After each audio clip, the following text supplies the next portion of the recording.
Guys, listen, you're never gonna guess what just came in. A new Bigbadtoystore figure haul. This time, we got Revoltech's Arkham Knight Batman, and of course, the mini Batman cape and cowl from McFarlane Toys. Okay, so here we go first. We're gonna start off with Revoltech Amazing Yamaguchi Batman Arkham Knight.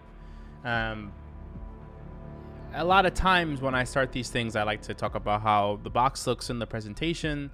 I'll be honest, the box for this one wasn't the best. I know it's not a big highlight, but it was a little flimsy and a smaller figure than I would have thought. So here we're gonna open it up. I thought it was gonna be a little bit bigger, but it's, I think for the size, after fully opening it up, you could definitely see the immensity of the detail. Again, I always do this thing where I like try to open it up very, very slowly, and still I end up popping out so many things like the batarangs and so on. Even though I was trying to be super careful about it, I still ended up popping out all of them. So yeah, we just set up the batarangs here in the corner.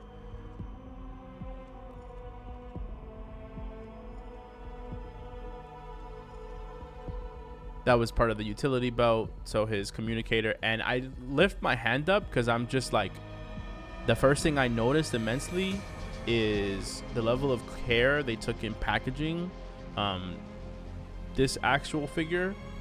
And the second thing was the color and the detail on each panel or bit and piece of the armor was already, you can see and tell that there was an immensity of detail that was in it.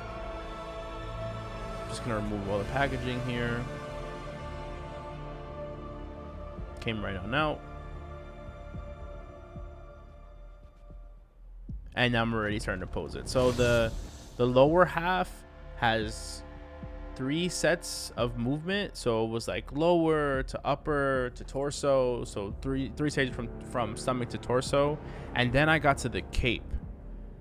And the cape, let me tell you, the cape was one of those things that I didn't expect them to have posability for the cape, and it stayed too. The cape looks like it's set on leather that's set on these like posable straps in the middle, or like posable pieces of plastic that's holding each of the actual cape together. That was just a batarang, not a batarang, I'm sorry. The grappling hook. So that was the grappling hook, yeah. And here's just the more pieces at the bottom. So we have the base plate and a bunch of different hands we can change, and that's for the grappling hook as well.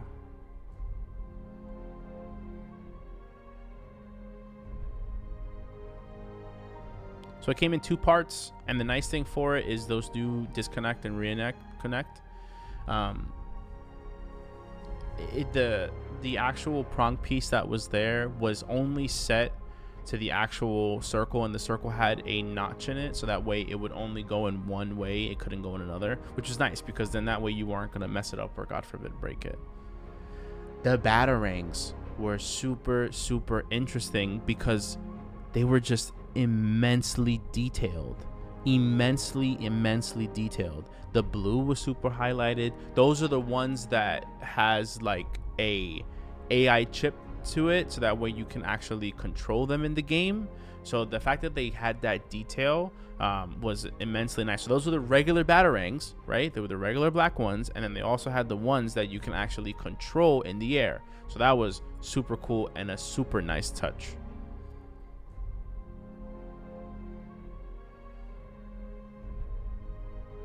Just a communicator again, or the bat phone.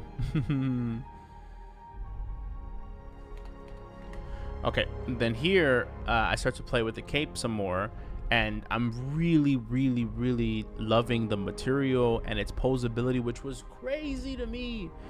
I can say though that that leather is probably going to unfortunately deteriorate over time. It does feel like that, but it's not cheap. It's just with leather, you know, it could deteriorate over time, but it definitely gives a very, very clean and interesting aesthetic look to the figure. It makes it feel like more Batman-esque, and it makes it look more Batman-esque when the actual cape is able to raise depending on the wind and so on. So the feet are actually posable. There's a joint for the heel and the tip of the toe, so that way you can pose that. We have some circular joints here. We have a joint for the knee. It's fully posable. It's fully posable. 3 different rotations for the torso into the stomach, rotations in the knee, rotations in the hip joint. Everything was fully posable. Let me just take this plastic out. I just noticed it because when I was actually moving the utility belt is flexible too. So if you need to move right or move left with him, you definitely can. Everything is, even the back too. So yeah, everything was fully posable. We can see how far that actual cape goes, which is interesting because the I would say the cape is more moldable than flexible. It's like these plastic pieces of like plastic, not molds, but plastic sticks that can be raised up or raised down. And now I'm just trying to pose him in a proper angle so that way you can see more. Having the head on a ball and socket joint is cool. That's what you want to do, because that way you can fully rotate the head right and left, up and down, 360. So that was super dope. Apparently you can also take the face out to give it another face. I believe there's like a Joker face that can come out for it and stuff. So super dope. I was very impressed with the posability of the actual figure itself. It was incredibly posable. My only fear is the leather for the cape can deteriorate, and then it's just a little on the smaller side initially. You're gonna see here when I pose him, he actually looks much bigger. It was probably because he was compressed in the box, and all of his joints were like kind of crunched up, that once I fully got him to pose, he looked the size that I had envisioned him. Just me here being freaking OCD. As we get into our second unboxing for the mini cape and cowl. This is the Michael Keaton era cape and cowl. So this is the non-movable bat neck. I don't remember if you remember the movie, but this suit had really no way of moving the neck. It was all kind of one thing. To talk about the box again, this box was a lot more interesting than the Revoltech box. It had a lot more flair and flavor to it, and when you actually pull it out, the interior you can take out, and I assume that you can use it almost like a posable thing as well. It has some Batman issues on it, so I like that as an environmental thing, but once I take it out, you'll see. I had this weird idea that once I was gonna get it out and start to pose them, that I would use the cape and cowl as a platform for Bruce Wayne. So that way he would hang off the side of the cape and cowl when we're posing him. And there he is. Just a simple cape and cowl, but it had a lot of personality even then. I can say though, however, the bottom portions of the figure, or yeah, the bottom portions of it is like flimsy, so I wasn't very happy about it. But for $20, you can't really go wrong. It looked really cool, looked really nice, and the fact that we have it here and to make it a base for the actual Revoltech is even cooler.